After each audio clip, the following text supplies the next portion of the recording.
To our last thesis defense of this season. Gianna has prepared an incredible performance of their thesis for you all tonight, and they wanted me to remind everyone to please put your phones on silent before this begins. My name is Thomas Nye. I have had the extreme pleasure of working with Gianna over the last year as their major professor. I'm joined on the committee by my colleagues Chris Drangle and James. I should also say, too, that Chris really should be credited as a co-major professor on this project.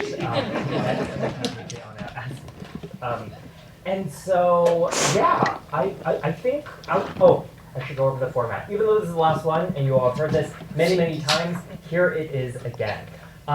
Gianna is going to perform from their thesis for the next 25 to 30 minutes, after which there will be about 40 minutes of questioning from the committee, followed by 10 to 15 minutes of audience Q&A. The committee will go off to deliberate, and then we can all celebrate the end of a long but really inspiring and moving thesis defense season. So, without further ado, please join me in welcoming Gianna.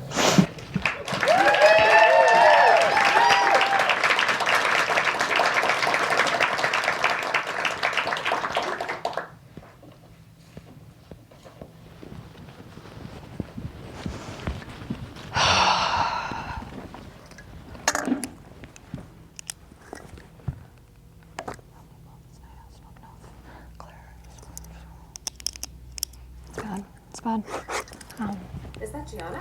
Gianna Starble? Yes. Oh, hi. It's so good to see you. Yeah, well, don't know. I've heard of her now. Well, I mean... Getting an MFA? Yes, I am. Tell me, what is your thesis about? My thesis, it's about, it's kind of like the statement of, it's really in conversation with, let me just find this one page. It's about being a writer. Hey, what happened to that one story you wrote? The one that won the competition? That's gotta be around here somewhere. Yes, you've told me about this story, says the brother-in-law, gingerly patting the older brother's thigh. I'd love to read it. I don't know why on earth you would want to. I wrote it when I was 16. But it was a big deal. I remember we all thought you were gonna be the next J.K. Rowling or something. T used to write his own music. Everyone thought he was gonna be the next Billy Joel or something. The hustle gets old, he told me over the phone several years ago. It's mostly 18-year-old girls who are fucking the right producers. A white gay man in his mid-30s isn't gonna sell. I feel for him.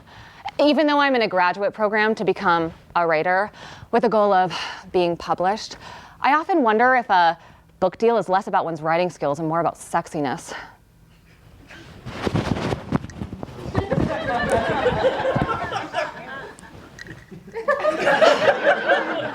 Still, I can't tell if T seems happy or just comfortable. The older I get, the harder those two things become to differentiate. I was pulling out the box with your stuff in the basement and found this, he says, offering the white binder. It's your short story. The one that won the competition? I remember, Dad. The woman stares at him, not taking the binder. I thought you might want to look at it because, well, you know, it is a really neat story. It was, Dad. It was a neat story. Have you thought about reusing it? Maybe someone would want to make it into a Netflix series, or who knows? You know, I've written a lot of other stuff since then. The father shifts his weight from one foot to another. Oh, I know, sweetie. And I'm currently working on a novel. Oh, I know, sweetie. The one that's based off that movie starring Reese Witherspoon. You're thinking of Wild. Which has nothing to do with my novel except the fact that there's a woman in the woods. Great performance tonight, I told him, offering the joint. Ha, it's just a job, he said. It's not like I'm writing novels like you.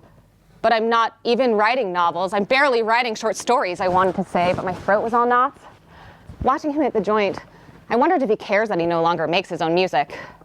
You want some pie? T asked, offering his plate. I'm good, thanks. He exhaled, handed back the joint, and said, is just as good as homemade. This is Southwest Airlines with an update. We're sorry to inform you that the short story you wrote 2 decades ago is better than anything you've written in the past 5 years. We are still looking for your luggage. Text STOP to opt out. It's about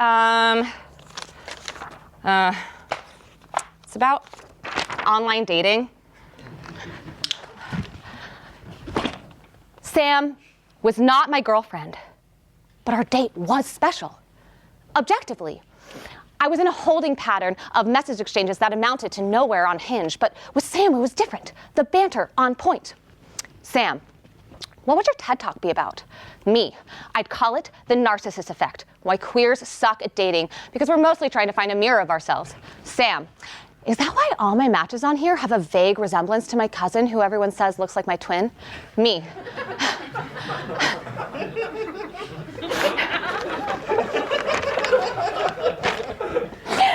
Haha, yeah, it's like in that episode of Broad City where Alana's character briefly dates Aaliyah Shawkat. Sam, who do you relate to in a more kindred spirit kind of way, Alana or Abby? Me. Oh, Abby for sure. What about you? Sam, Alana, 100%. Great news. You can't have 2 Alanas in a relationship because then we'd just be stoned all the time. And it went on like that, consistent, for 4 days. Until I pulled the trigger. Me. Wanna meet up sometime next week? I matched with a woman in Tucson whose profile read, "Swipe right if you want to suck champagne off my toes." I messaged asking, truly curious, how does one suck champagne off of someone's toes? She replied, "It's hard to explain. I'll have to show you." I messaged back, "When's school in session? I'm a fast learner." That was 4 hours ago. In her childhood room, the woman scrolls Tinder on her phone while lying on the air mattress. She turned on the app for the short visit, changing her bio to, "Wanna be my +1 to my brother's wedding?" So far, she's received 0 matches. She swipes right on a couple of people, then mostly left. She is about to continue rolling her thumb clockwise when a face pops out. Electric sparks sputtering down her spine. It's Emmy. Emmy Horowitz, there on the small screen, caught mid-action in tiny spandex shorts and roller skates while elbowing another woman in roller derby. Her bio reads, "Looking for someone to keep up with me," followed by a roller skate emoji, a disco ball emoji, and a rock climbing emoji. Later during my lunch break, I texted her. "I had a great time last night. Would love to do it again sometime soon." Sam texted back 13 minutes later, a respectable time, saying, "Hey, me too. I had an excellent time. Looking forward to our next date." It was all promising. I waited until Saturday afternoon to text her again. "I was thinking about going to the Denver Derby Girls game tomorrow evening if you'd like to join. Maybe we could grab drinks beforehand." Hours passed. Then days. I probably looked at our text conversation 100 times over the course of that week. There it was, my last text hanging at the bottom of the screen, an open baseball mitt waiting for the pitch. It's about queer longing. Jeannie closed the bar last night. Seeing her loopy handwriting on the deposit slip makes me feel like we're in high school, pressing notes into each other's palms in between first and second period. But instead of saying, "Hey, oh my God, I miss you, slumber party tonight?" they say, "178 in tips, 192 bank deposit," which was totally mysterious in an exciting way. "Will you cuddle me in bed tonight?" she'd ask with Bambi eyes. She didn't like sleeping alone. On her mattress, on the floor, she'd mold your arms around her, molding you as Big Spoon to her little. "Good night, good night. I love you." When you both ran out of clean underwear, you'd drag overstuffed duffel bags to the laundromat. She'd hand you an earbud to her iPod shuffle and play the same song over and over. "I fell in love again. All things go all things go in one ear and the ga-thunk, ga-thunk, ga-thunk of the washers in the other. Your heart felt huge, as infinite as the centripetal force of a mixed load on high spin. Sam rested her head in her hands, her face a glowing morning window, and I swear to God, everything stood still. My mind clocked the scene suspended, the warmth of the parlor, all red and chrome and shiny. The teenager working, smiling to themselves as they wiped down the counter because they were about to get off work, and who knows, maybe they were smitten with someone too, about to meet their sweetheart down the street at the 24-hour diner for grilled cheese and french fries for $5.99. Outside of the windows was the night, sweet and crisp, the breaking of plum skin with the tips of your teeth, full and floral and a bit tart. It was the beginning of something.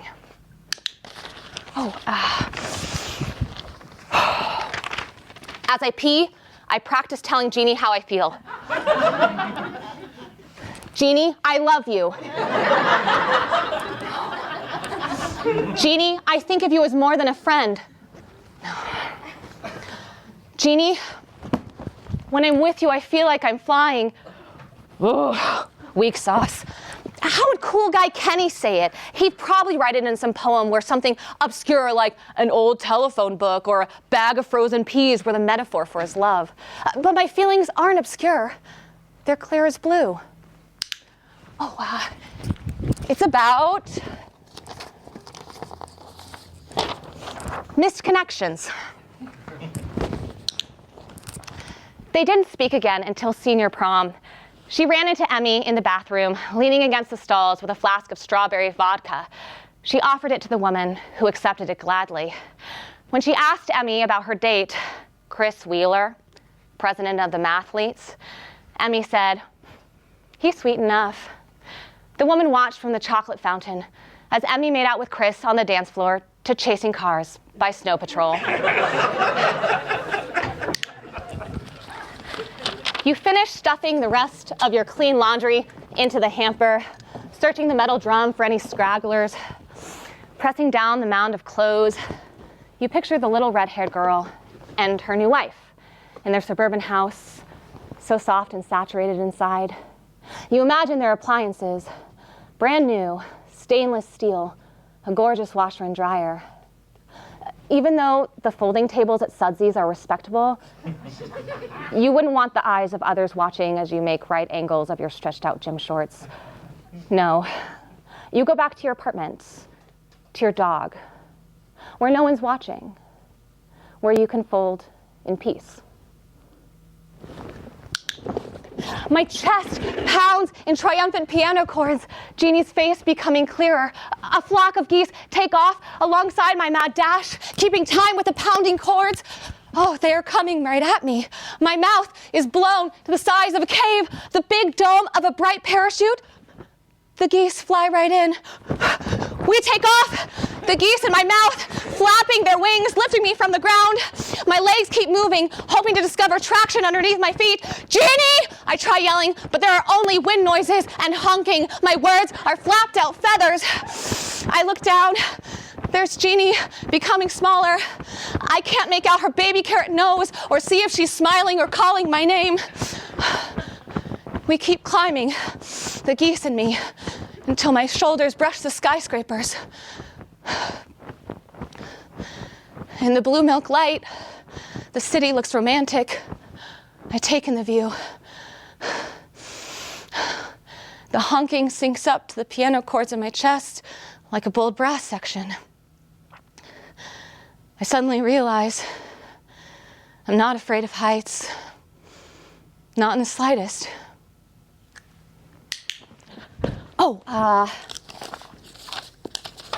It's about sex. This is an ethical, non-monogamous community. We openly engage in safe sex practices with one another. Communicate often, don't be a jerk, and address any petty feelings with your partner before they blow up. In the blankets of deep velvet beneath the stars, I pictured the champagne toe sucker. I I had a bottle of Dom Perignon the size of a rocket ship and a ladder right up to her sky bed. As I climbed to her, she held out a foot done up with red polish and said, "Pour it all, Daddy." I turned to kiss them, overwhelmed by how good it feels to be touched. It's been so long. I am a rippling pool at an indoor mall, quivering at every penny, slouted through my waters by lonely teenagers. Situating herself on the air mattress, she turns on her vibrator and conjures Fantasy Emmy, who materializes next to her in muddy overalls, the perfect pucker of her mouth done in matte red. Fantasy Emmy breathes heavily into the woman's left eardrum and tickles her neck with a bright green leaf of rainbow chard. Fantasy Emmy's nipples peek out beneath her overall straps, proud and pink like French breakfast radishes.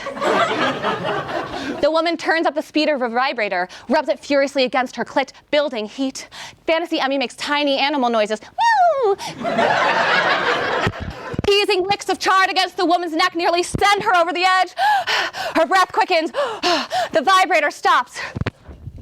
She tries turning it off and on again. "What happened?" asked Fantasy Emmy. "It's dead," says the woman. "This is an update from Southwest Airlines. We're sorry to inform you that the charger for your vibrator is definitely inside of your luggage that we currently cannot find. Reply yes to continue receiving updates. Text stop to opt out." It's about... close. I've never been a martini person, and it felt like this was my moment. In my thrifted J. Crew blazer, hair washed and slicked back, I felt like George Clooney in Ocean's 11.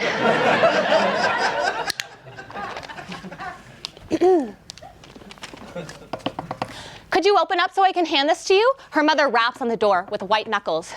When the woman opens the door, the mother's sunny disposition cracks like an egg. "What's that?" "It's a suit." "For work?" "No, Mom, for the wedding." The mother's eyes scan the woman, wanting to understand. "You would wear that to a wedding?" The woman eyes what her mother is holding, a velvet emerald green cocktail dress with long sleeves and a plunging neckline. "Mom, I don't wear dresses." "Oh, you don't?" "And for you, ma'am?" asks the server. My body seized slightly at the styrofoam formality, but I reminded myself that this was the kind of place that probably trained their staff to address everyone as either sir or ma'am, and it wasn't a big deal, though I was reminded, once again, that despite my desires, no one in that establishment would ever perceive me as a debonair Danny Ocean, which was probably for the best, because my mother's face still stales whenever she sees me in a suit and not a dress. I ordered the lobster bisque. It was the cheapest. It's also about steaks. The director cues the camera person to roll, and the host says, "We're on our way to the clinic for your first consultation regarding your interspecies in vitro gametogenesis procedure. How are you feeling?" Wring your hands. Look at the director. Nervous, really nervous. I mean, the stakes are so high. The director gives you a thumbs up. The host leans in and asks, "Is there anything in particular you're nervous about?" You picture Yaya falling from a waterfall, a small panic. You look over to see Yaya, who is looking to the trainer, wanting more steak. You imagine your body falling high above, an overcooked flank flailing. As I sipped my soup, my family made percussion of knives cutting into steak. A bloody medley, along with the other patrons furiously sawing thick, red meat. The sound of sterling silver scraping ceramics squeaked in my ear. "You want a bite?" my dad asked, offering a ruddy cube on his fork. "No, thanks."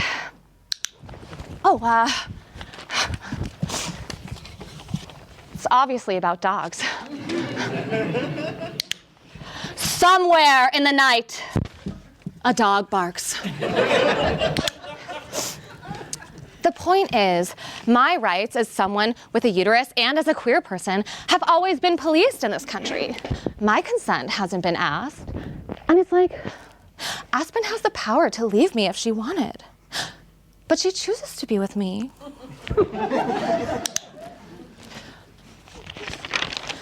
For a while, there was just the rhythm of their panting.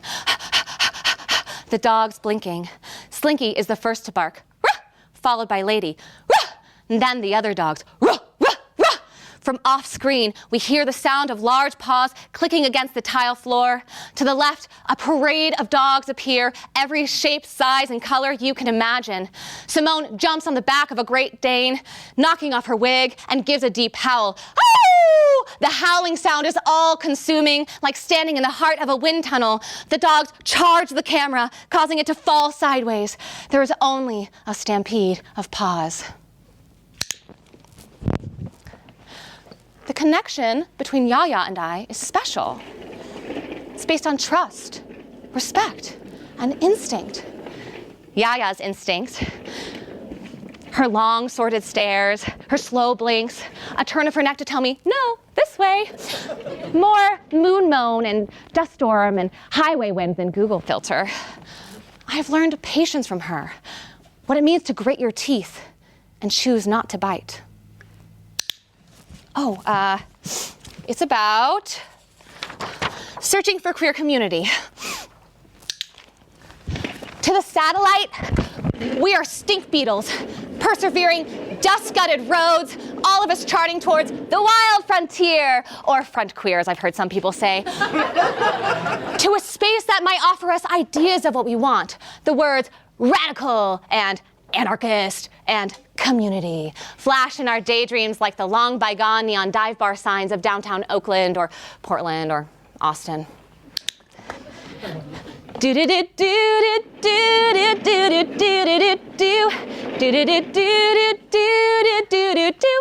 Will they find the romance they're looking for, or will they go barking up the wrong tree?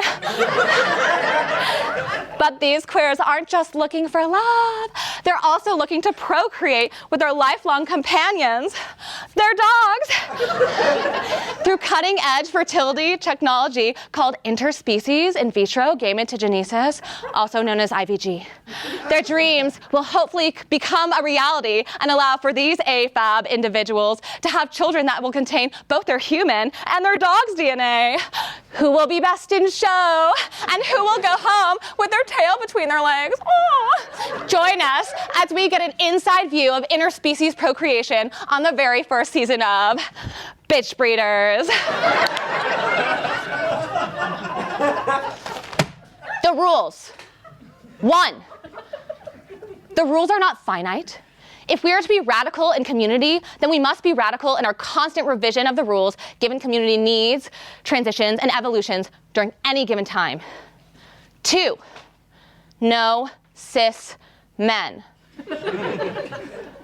3, practice radical love and empathy always. If we do not love and empathize with one another's experiences, who will? For me, it's about creating something new. We have no problem at all combining our lives with technology like AI and shit, but when it comes to making a new species, God forbid. And I just see a lot of potential here. I'm always thinking about ways we can change systems in society for the better, and I see this as no different. It's a way of rethinking our species, of bringing humans closer to other species. I don't see that as a bad thing. Closing the gap of difference. Lenny stuffs a bullhorn with dirt and period blood that has been collected from the House members over the past month. They pass the horn to Sochi, who raises it to the moon, the ridge. Our bodies make Stonehenge circles on the ground. Fox digs a deep hole with a shovel. Sochi places the horn inside. I lean over to Cobalt or Red and ask, is this kind of appropriating indigenous ceremonies? First of all, he whispers, Sochi is Chicana, which is why she's our spiritual leader. Second, it's biodynamics. Duh.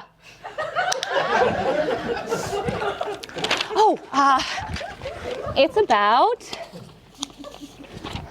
queer futurity. The first time I had a patient successfully conceive an interspecies child, I thought, wow, we've really done it. We're contributing to queer evolution. And that's why I do this, because humans as a species can't be trusted anymore.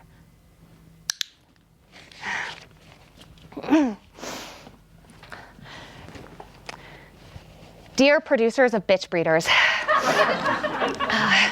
while we appreciate the opportunity to be on this show, we realize that being in competition with one another, fighting for a cash prize while attempting to get pregnant, is only creating a hostile environment for our dogs, for our future children, and for ourselves. Because you are a massive media conglomerate, we will be taking siege of the mansion in order to build our collective family. We have sent the dogs to deliver this message. They will begin purging the house of all crew members working on the show. We ask that you evacuate the premises immediately. We intend to be nonviolent, so please cooperate accordingly. Sincerely, the contestants. The sullen satellite, stuck hovering, watches over us as we drive. I'll take its hot white blinking and pretend it's a star. I imagine all the pictures it's captured, a flipbook of delusional queers, looking for something that could never exist within capitalism, within a productivity-driven city. Maybe what I'm looking for doesn't exist anywhere, or at least not yet. We drive, and we'll keep driving until we can't. I'll sing all the Patsy Cline I can remember, and Yaya will howl to no one.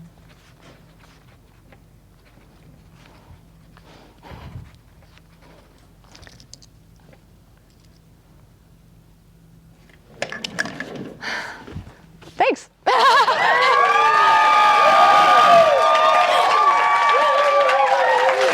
Thank you, Jacob, in the light booth. Thank you.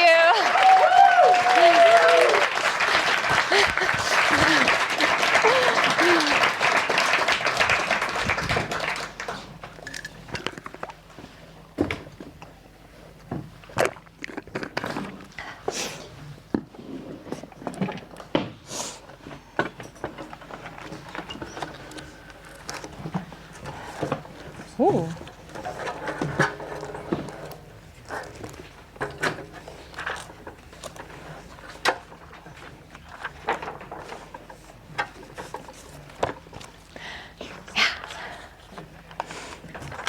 Hi. Hi. I feel like this is like the weird academic encore to that really performance you just put on, Gianna, and I feel like strange having such a gigantic tonal kind of shift. First, I mean, that was just such a joyous performance of your work and covered so much of your thesis that we are now going to ask you about. Yeah. And I'm going to start with a question about genre. Okay. So I remember our first meeting last semester. You came to me and I asked you, well, what's your thesis about? And you kind of charted out like two kind of buckets that things were falling into. You said you were writing a set of stories that were autofictional, and I'm quoting you here. Yes, And then yes. you also said, and then there's these other weird stories, or like these weird. Oh God, did I say that? Yeah.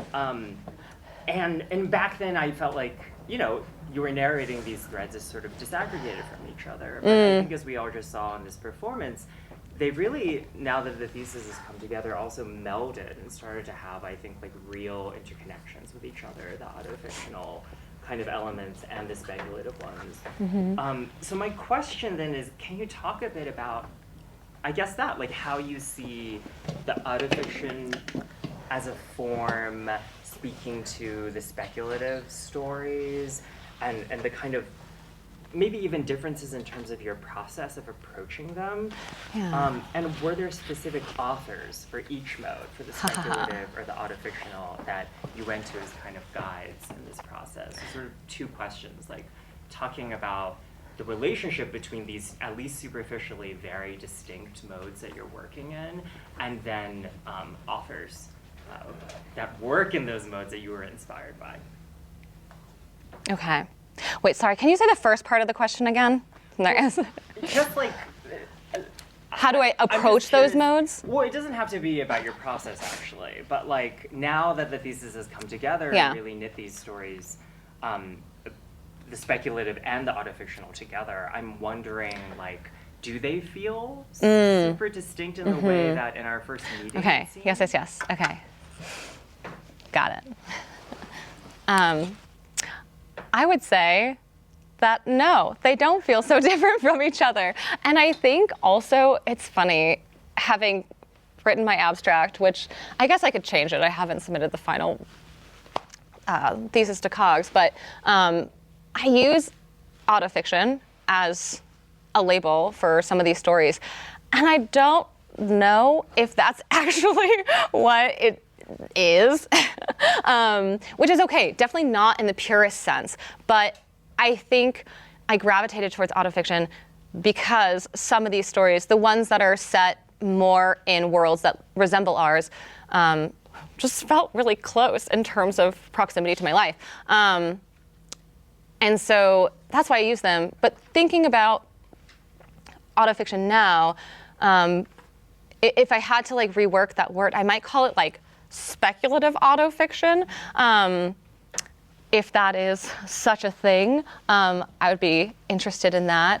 But I think that those stories, I realize that despite stories existing in worlds that maybe resemble ours more closely, or ones that don't at all, or they're like projected worlds, future worlds in pre or post-apocalyptic settings or like super tech settings, I think that what remains similar is the voice and the strange language that I'm trying, at least that's what I hope to do, is make like images and language strange. And I think there's still in both of those stories, or both of those modes of stories, really absurd and gross images at times. And just even my more autofictional stories, yeah, I think why speculative maybe seems more appropriate. Recently we were talking in Chris's fiction workshop about like reality plus, where like even though the world represents our own, it feels through usually like syntax in the language, it feels like malleable, like something weird could happen at any given moment. And I think that like that is what I want my stories to do, that exist in more of that like real world setting. And then for, I guess, my weird stories, yeah, maybe I'll just move on to the second part of the question. I think that authors I realize, again, I think I've been misconstruing autofiction also for metafiction. I think I get those crosswired a lot because I have been drawn to metafiction novels that have these autofictional elements, where, like Black Wave by Michelle T, where the narrator is named Michelle. She is living in San Francisco and a writer working on her novel. But it just also happens to be set, I mean, totally speculative, in this pre-apocalyptic world, but it's in like 1989 in San Francisco. So it's really kooky, but a lot of the things do mirror Michelle T's life. So I think Michelle T, specifically Black Wave, is an author that I look to for that.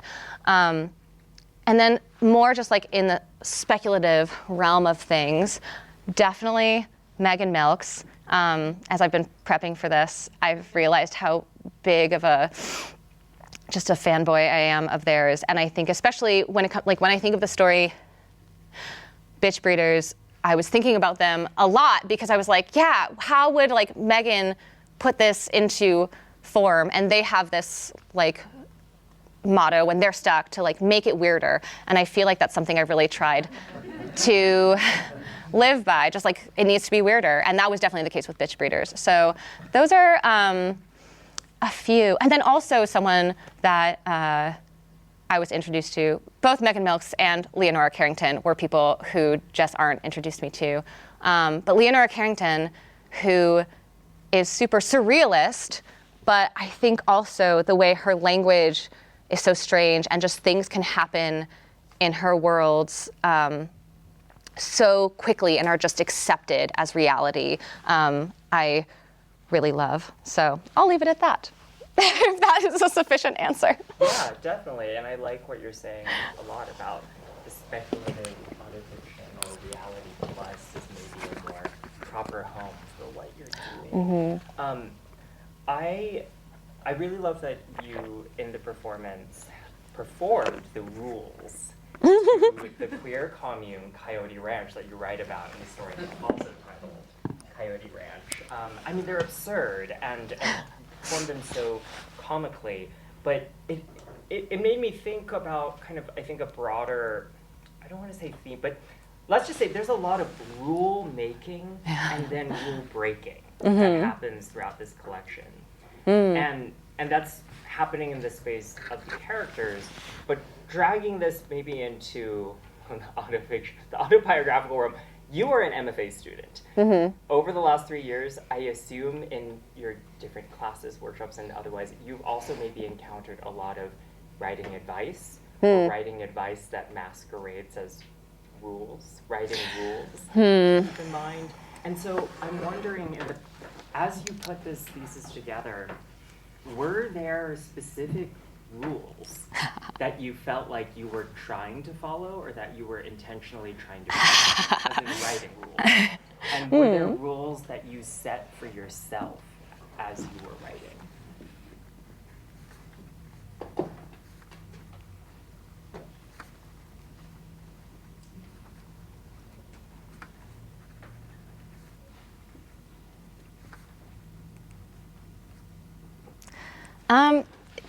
I mean,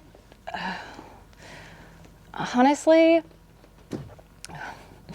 I feel like I was just trying to get through it, but I wasn't conscious of any kind of like rule making or rule breaking, as boring as it sounds. But to entertain this question, I mean, I feel like, no, I think it's fun. No, it's fun and flirty. Rule making, rule breaking. Yeah, I feel like, I mean, I think the main rule I was trying to break was definitely like doing the performance, which is maybe a given, because I was like doing and creating a script that didn't just contain one story, but collaged them together, which I've been using the word collage, but maybe there's a better word. But yeah, that felt like something that was important. I was like, why just read one story? It was partially like, I guess, kind of rule breaking, but also something I was really compelled to do. I was like, I don't want to read one story. So I was really grateful that you guys, when I pitched that idea to you, embraced it with open arms. But then, I mean, I think another rule I was trying to break is like, well, and I don't think, I will give a disclaimer and say that none of the professors here ever say that the thesis has to be a manuscript, but I think there's just this unspoken pressure that maybe your thesis should be something that like you should be ready to pitch as a complete project. And so that was definitely something I was like very resistant. I was like, no, I will not focus on this being something that I can sell, or like thinking about it as a future project. It needs to just live. Yeah, that's too much of my my Greg, or whatever, as Leia calls it, the professional person voice. I forget who I named mine. Clearly, it wasn't a very good name. But yeah, so that was something. But I mean,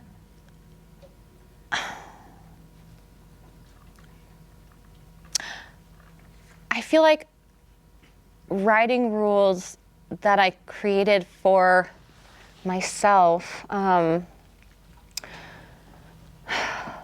really was trying to just have fun and make it be, I guess, to piggyback on that idea of like, this does not need to be a perfect project that I'm like planning on turning into a book one day.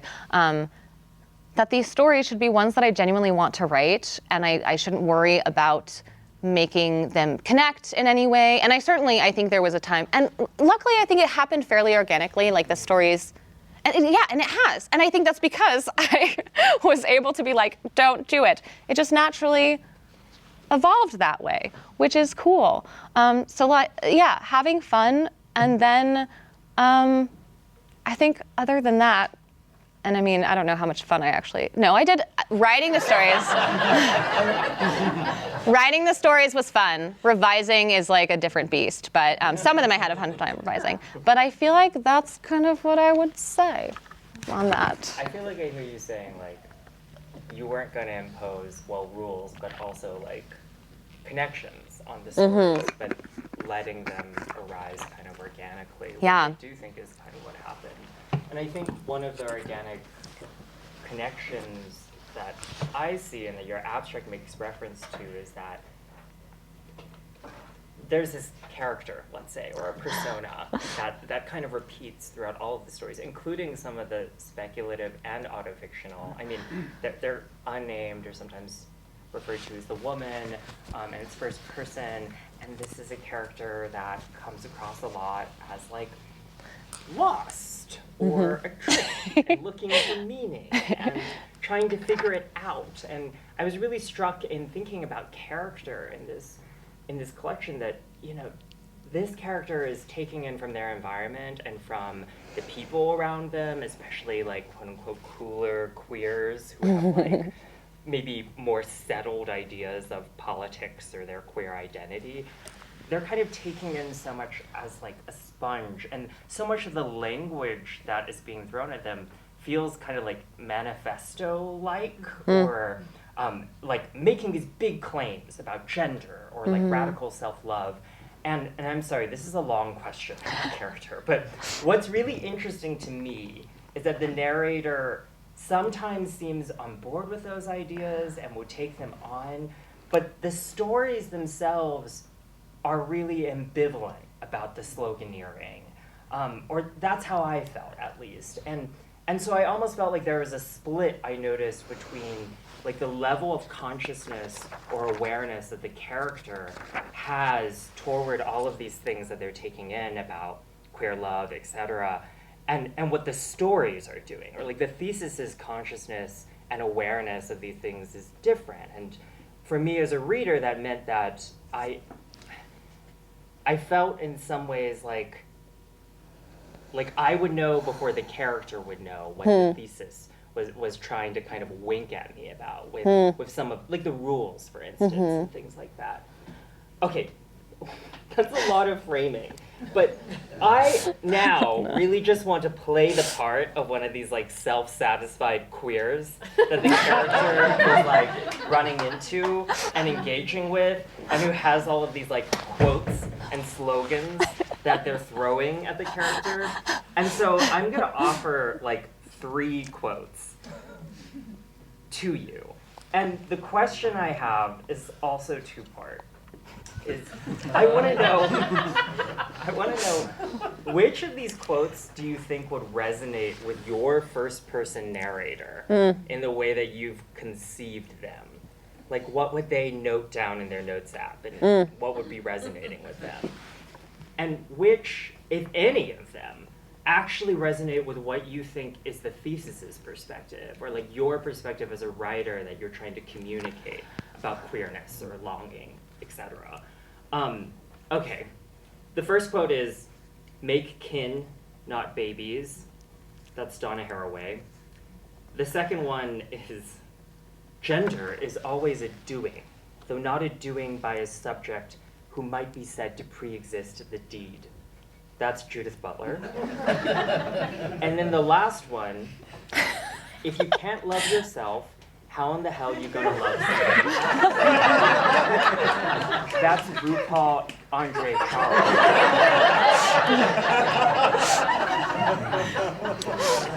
Yes. Thank you. What a great question. So, which of those quotes would most resonate with How you the conceive the narrator, and then also which one resonates the most with the thesis as a whole, right? Okay. I think, I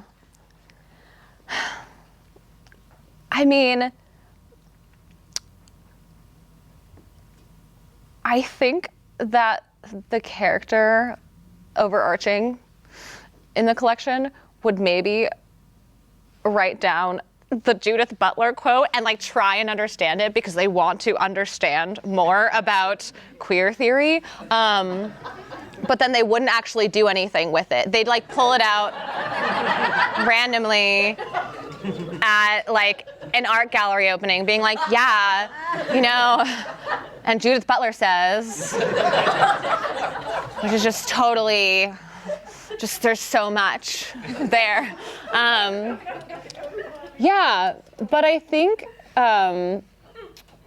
when I think about the whole thesis, might I say that I think all of these quotes do thread themselves in, which is why maybe you chose them. I think the RuPaul quote is interesting, and I kind of struggle with that idea in general of like, if you don't love yourself, you can't love other people. But I do understand its premise. And I think that in the collection, you know, I think what's interesting about the quote, especially coming from RuPaul, is that he's this gay man who does drag, and he's created this franchise that sure can be critiqued, but nonetheless has also created a platform for people to like access more of their authentic selves. And I think loving yourself as a queer person in a society that mostly tells you that is wrong is incredibly hard. And so I think in a kind of ironic way, the RuPaul quote is working because these characters are like really wanting to love themselves, but they find it hard because they, you know, they're late in their queerness, and like they're around people who are questioning that and around people who are only seeing them as their past self. And so there's this discongruent experience that is making it hard to love themselves. So I think that is relevant in that way. And then the butler, obviously kind of dovetailing off of that, I think these characters are also trying to be seen in their gender expression, but they're like currently trying to figure out what that is and like becoming realized in it. And I think that, you know, it's hard when you were brought up in a society that gives you your role already for your gender. And when you try and step out of that at any given time, but especially that transition before like becoming one thing. And for some of us, we never like, we don't go into this like space of absolutes. We don't go into a binary. And I think that's so incredibly confusing. So I think that that's definitely also present in this collection, these characters who are not able to be seen by in the way that they want to be seen in their gender. And then also make kin, not babies, definitely, because these characters are obviously seeking out ways to find community. And I think obviously in Coyote Ranch was the story where this narrator goes to this like radical queer commune in the apocalypse in the middle of nowhere in New Mexico. They're hoping to find kinship. And same with in Bitch Breeders, which is this reality TV show where they're hoping to have an interspecies child with their dogs. But they're still hoping to make meaningful connections. And I think the idea of also, as I've been thinking about interspecies children, progeny, which maybe someone will ask me more about later, I don't know. But I think that I kind of have been seeing ideas from Donna Haraway's like companion species and how she thinks about dogs, and like the idea of making kin. I see interspecies as kind of this third thing. It's like they're not quite, they feel different from human children, obviously are different than human children, but it feels like this like middle space that like it's also not not kin. I feel like it's this interesting futuristic thing, this queer future thing that's exciting to me. So yeah, I think all those three things are present in that way. Thank you. I'm gonna hold my questions and just pass it off. Thank you, Thomas. And thank you, Gianna. I thought this performance was astonishing, and I don't know how much of that is due to my abject fear of like, this is too much on stage for me. this right here. So I'm extraordinarily impressed and appreciative. Thank you. I want to ask you, I think I want to ask you first about utopia in a couple ways. Okay. And first is, I guess, a question about queer utopia. And we've been talking about Coyote Ranch a little bit so far, and I'm also really glad, like Thomas was, that you got to see that you performed the rules, which are a huge feature of this story. Number of characters in this collection, like you just said, are seeking kinship. I would say, if not all of them, most of them are pursuing or seeking an external community and internal reality that is free and safe and equitable. And this often happens explicitly for queer people. Right? This is in the text. It's explicitly queer communities that are being sought. And yet, these characters also tend to approach these communities or even these ideas with a fair amount of suspicion. And I wanted to read a quick little bit. The rules are like kind of wonderfully on the nose thematically in the way the story works. It's perfect. But the story's doing a lot of crafty other stuff. For example, right after we get the rules, I think it's right after we get the rules, which include rules about how much water people at the ranch are allowed to consume, because it's in the desert. It's like kind of apocalyptic scenario. Right after we hear about the water, there's this lovely outdoor scene in which our narrator is with like a romantic potential person, and they're talking about the water.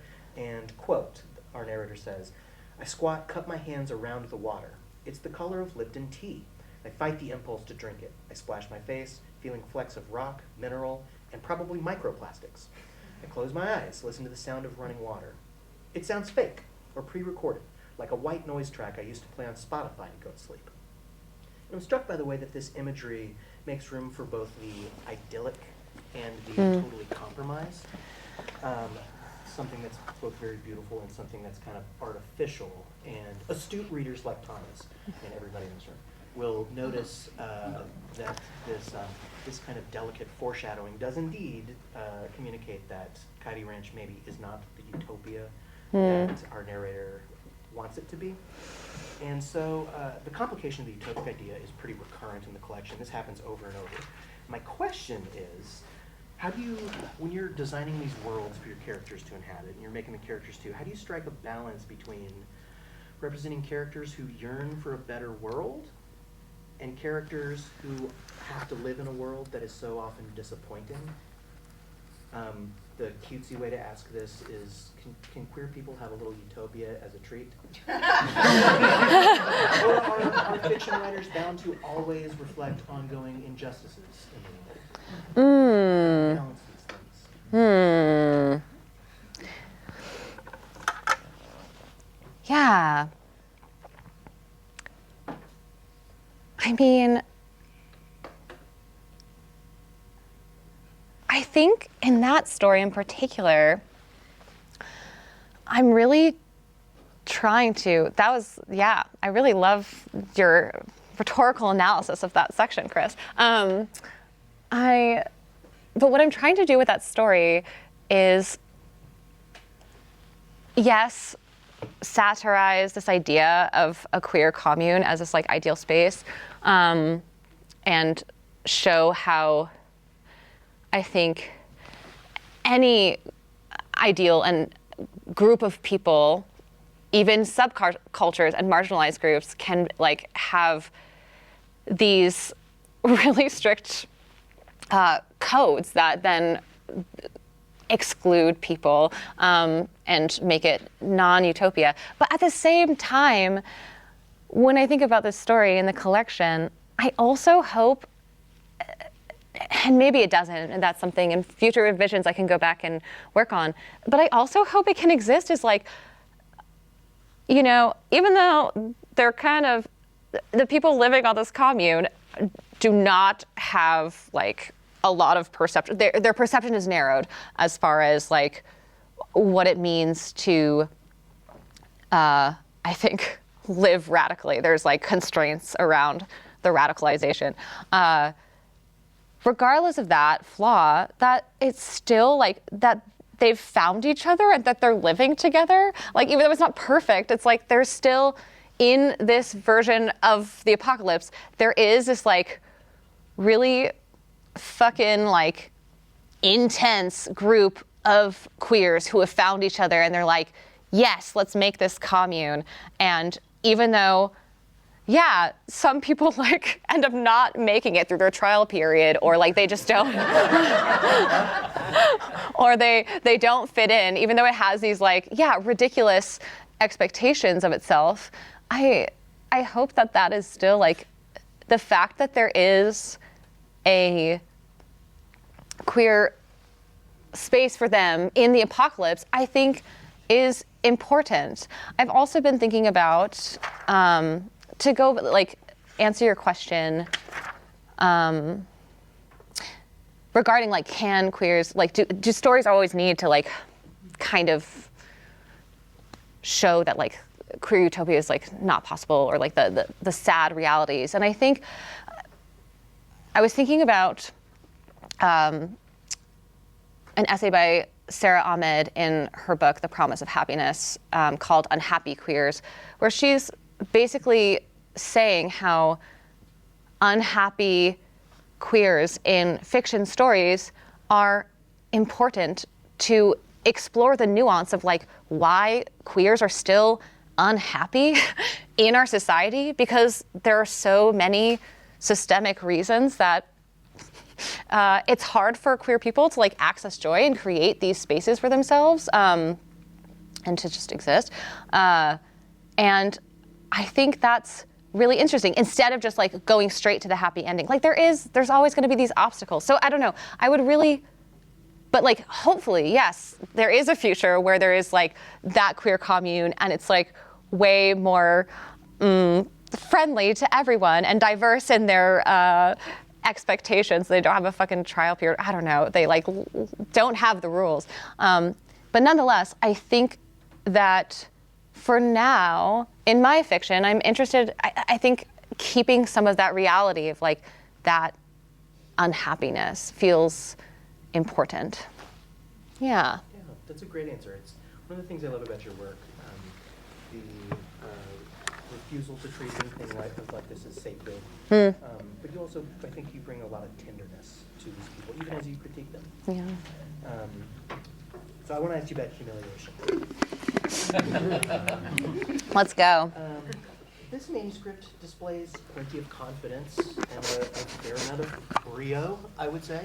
Oh. But there's also quite a few moments of what I have written here as glorious indignity, hot red-faced embarrassment.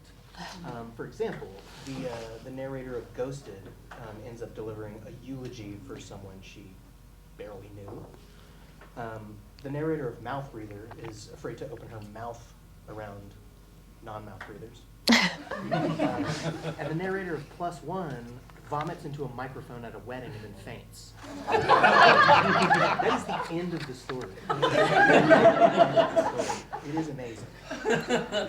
And so I guess I wanted to ask you what it is about embarrassment or the potential for public failure that you find useful as a writer. And a possible second part of the question to pick up, if it's interesting to you, is how has your background and current identity as a performer influenced how you put embarrassment or the frustration of desire onto the page? Yeah. Yeah. I think that's great. I think the word that I've been using for embarrassment, I've been using pathetic. which I really resonate with. And, you know, Eileen Miles has they came out with this anthology of pathetic lit, trying to kind of explore this idea of the pathetic in various prose and poetry that is related to that kind of the origins of pathetic, which is like pathos, to affect feelings of pity and sadness. And I think that is so just compelling in writing. Like, as a reader, I just love a pathetic character who's being vulnerable. I also see that as like the vulnerability. And I think often when someone is, perhaps though the moments like you're talking about too, especially like +1, where the end of the story is the woman projectile vomiting at a wedding, I feel like that is an especially embarrassing moment that seems to be brought on by this accumulation of like patheticness, like in that story of like, first shows up, like loses her luggage. Southwest is sending her these like weird fucking messages, like, yeah, your short story like that you wrote 2 decades ago is like better than anything you've written now.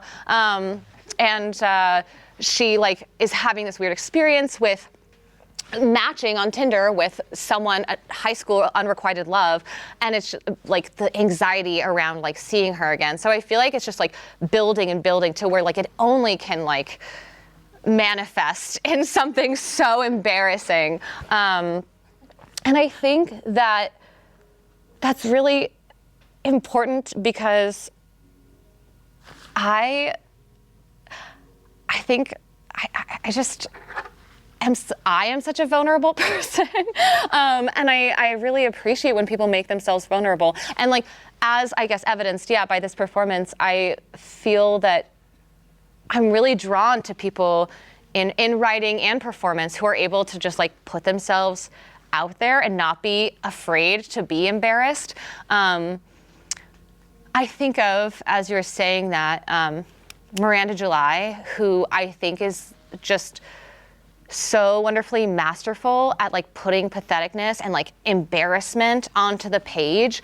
And sometimes you're just like, cringing at like seeing what her characters go. They're so just like vulnerable in their desires, which I think that's a part of it too. It's just like so earnestly wanting something, and to be able to convey that and then to have it fail.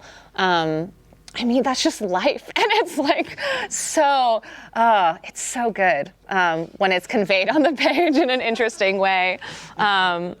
So yeah, I think it's a really relevant thing in my writing. Yeah. Does that get to your question? Yeah. Absolutely. I can't argue with that. It's wonderful on the page. Okay, I'm gonna skip a question and ask a last one that now I'm worried. I don't know if this is a fun question or impossible. Sick. Let's go. But as we've talked about Bitch Breeders as a collection, the narrator who's might be the same narrator recurring through stories, or as the abstract puts it, a similar narrator. Yeah. I was wondering if this. Do you remember this movie from 5 or 6 years ago where Bob Dylan was played by like 5 or 6? Yes. Yeah. I do. And Christian Bale's one. I haven't seen it. I think Bob Dylan is boomer propaganda.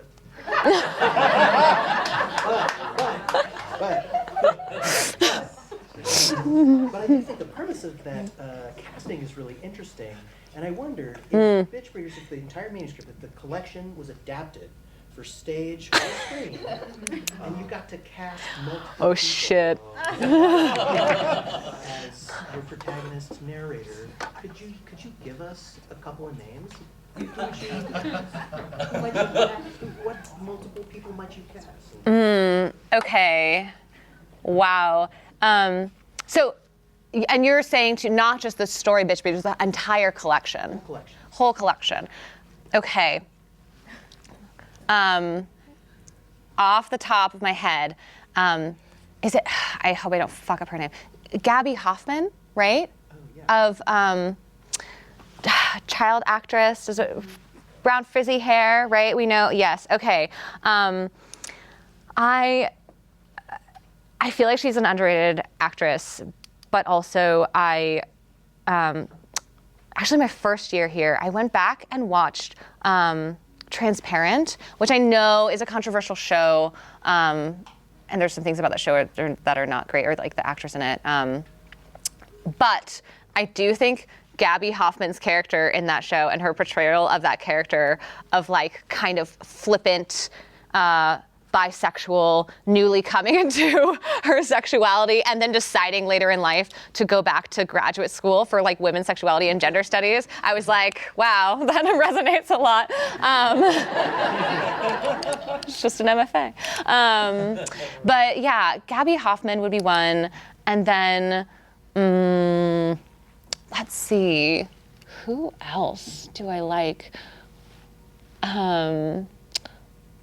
Probably, I mean, maybe just because it would be funny because she's also like mentioned, but I can't think of her last name. Alana from Broad City. Thank you, Alana Glazer. Alana Glazer would maybe be another one. I feel like there's gonna be people I'm missing. Yeah. Gotta have at least one more. Okay, no, I definitely do. I just feel like I'm gonna leave this and be like, oh, I should have said that person.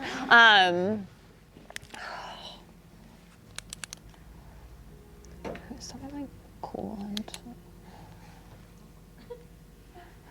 and maybe, Roberta Colindrez, who is my idol. And stars in Vita and the new remake TV series of A League of Their Own. And I feel like another, I Love Dick, the TV series they made of that on Amazon Prime. Yeah, definitely, yeah. Long enough that you remember your idol. Yeah. That's a great list. Thanks, Chris. All right, hey Gianna. Hey, Erin. Thank you for tonight.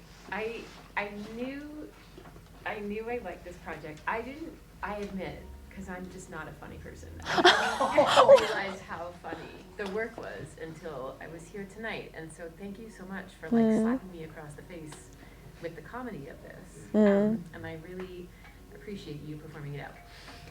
I have a question about the weird. Right? Okay. And I don't think you and Chris are doing justice to this moment with the vomit. So I'm going to read it out. It's so much weirder.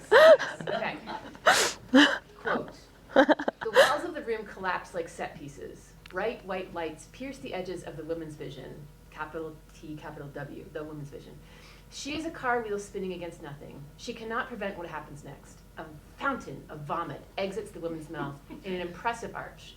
Guests gasp from their seats, but the woman cannot hear them. Curled over her knees, she stares at the pool of yellow bile. It is swimming with scabs. Dozens of them with tiny faces and mouths buzzing like molecules under an microscope. The scabs chant, their voices the itchy frequency of 1,000 flies swarming. What happened to that one story that you wrote?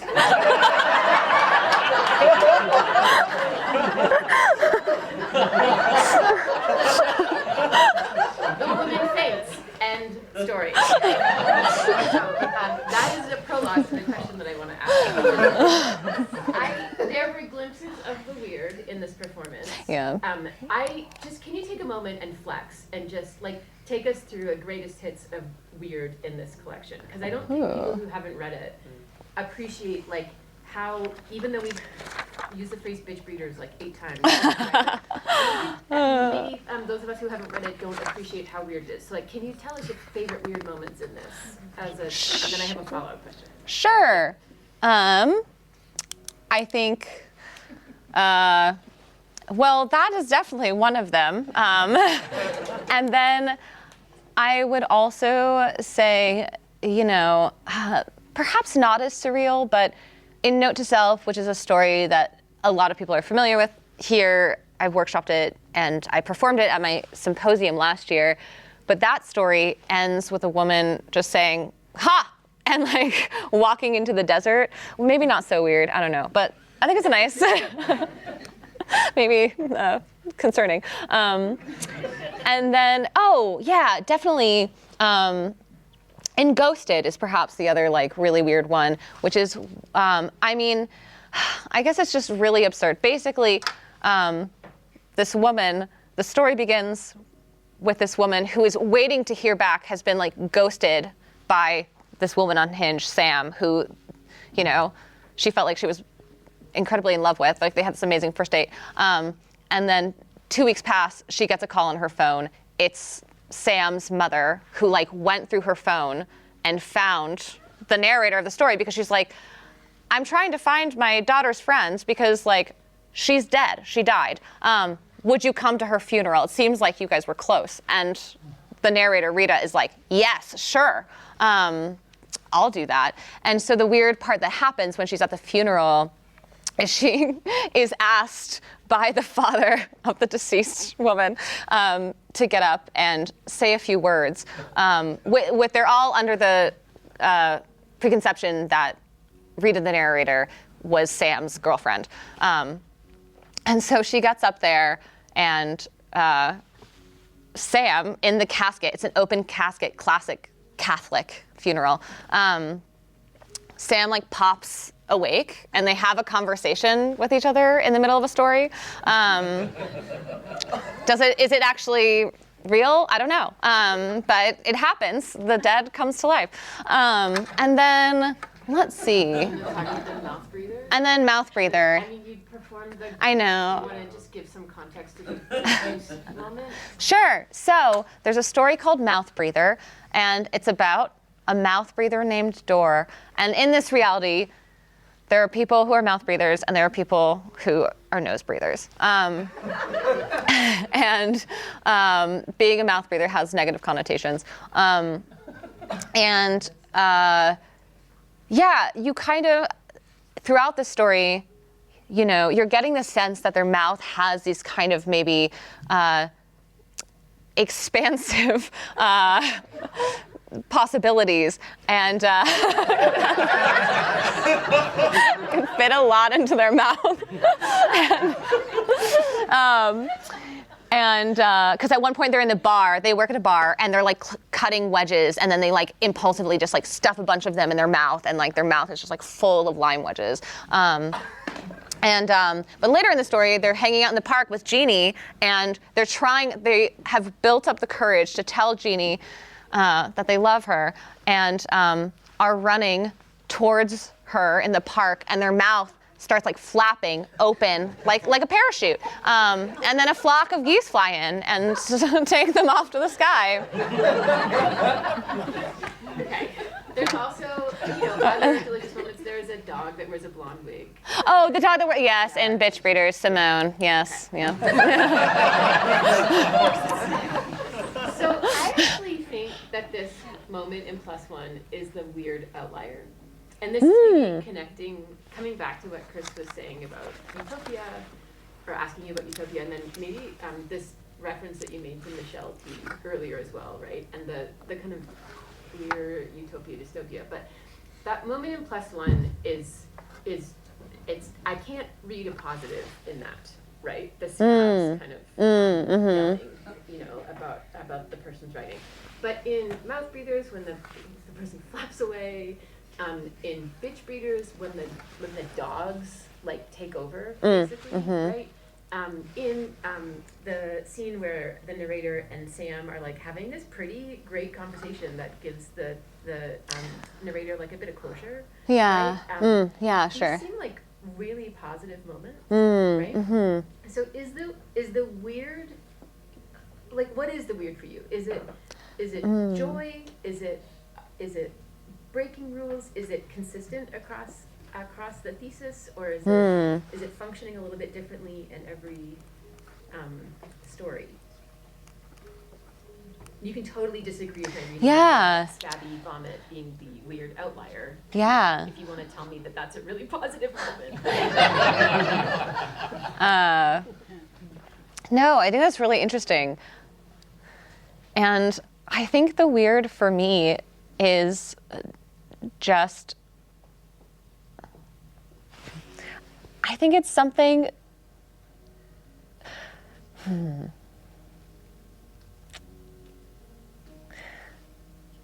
because I always want it to be present, I think it takes the shape and form of whatever it needs to be in the story. So I think with +1, it is this embarrassing and tragic moment. It's totally weird and gross. And then for Bitch Breeders, though, I did intentionally want that to be, I knew that was like happy weird, like that. I wanted that to feel like the most close reach to utopia as possible, which is also why why it ends the collection. And then, I guess I don't see the ending. I feel like the ending of Mouth Breather is sad. Oh, I thought it was really, yeah, I didn't interpret it as sad. How do you see it? It's like, It's glorious. Like what this person has been ashamed of, the whole story becomes this epic portal into like another way of yeah. like, Okay. and they fly off with the geese. And Yeah. like, who doesn't want to fly? I guess, yeah. I mean, I definitely see that interpretation. And maybe I think that's something I like about that story is that it can be interpreted differently. And I think that's not an accurate read. I think for me, I do see it as like tragic. And the tragedy is that they weren't able to like tell their feelings to Jeannie, even though they were ready to. But on the flip side, I've been thinking about like what would actually happen in reality, which I think is that Jeannie would have rejected them. And so they fly away with the games. They're like Much better. Like a interspecies conglomerate. I know, they are. You're not wrong. Yeah, but I think I see the weird, essentially, maybe an unsatisfying answer, but I think it molds and takes form to whatever like the story is trying to be. Yeah. So this leads me to a question about your revision process, Uh-huh. right? Okay. So this is more of like a writer question. Cool. Yeah, teach me how to do it. The initial version of Bitch Breeders was solemn and serious and not funny. It was full of anxiety, right?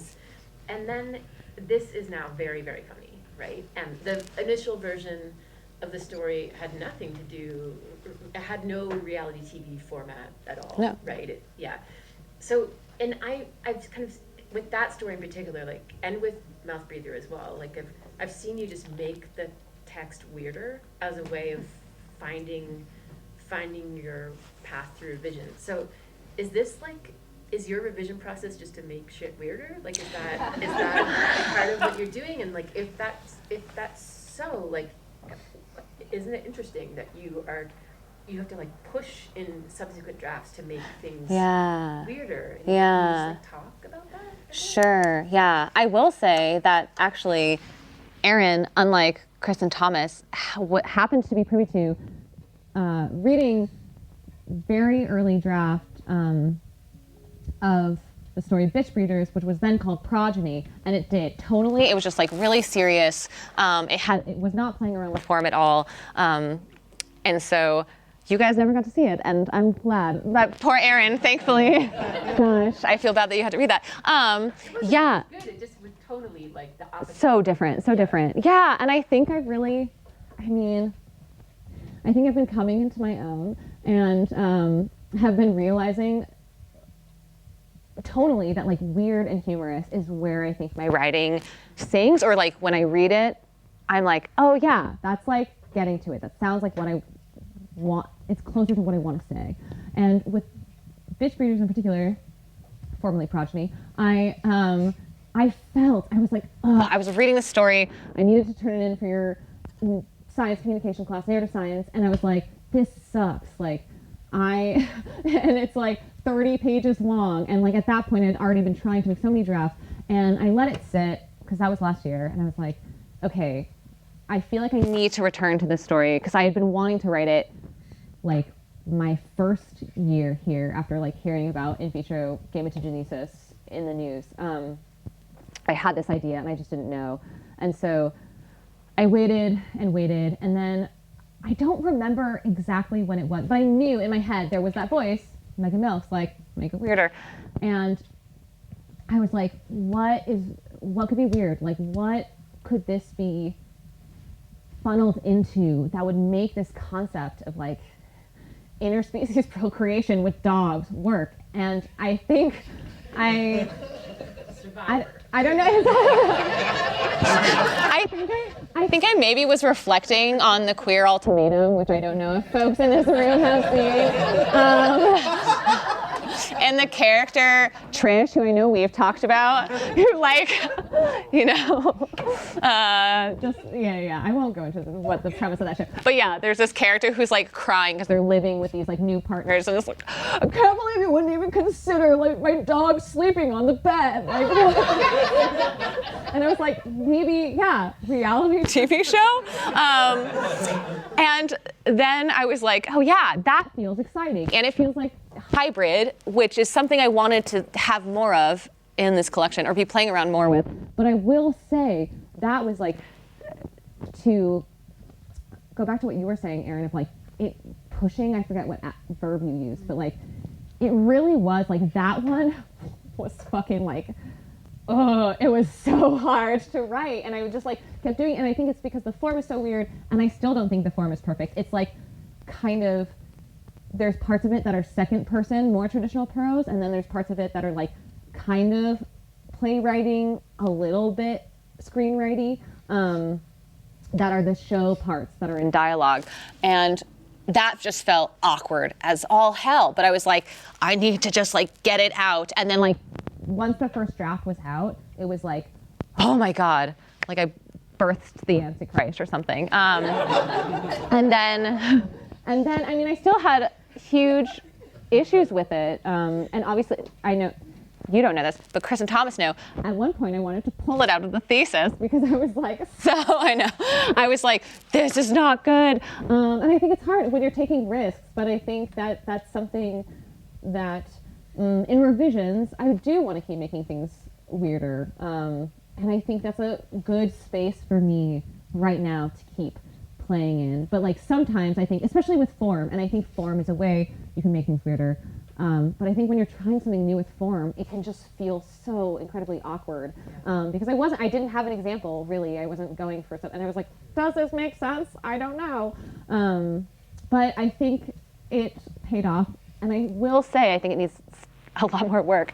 But nonetheless, I'm like happy with the fact that I like pushed through and I was relentless about keeping it weird. Yeah. Yeah, I really like that you pushed through. I will just say, to kind of bring this full circle and close this part of the for me, definitely, as like a basic Betty reader, right? The weird moments are the weird utopian moments in the text, right? And it's like when you go for it and you just create a world that doesn't quite make sense anymore, like possibilities can open up, and I just really appreciate that about this work, right? And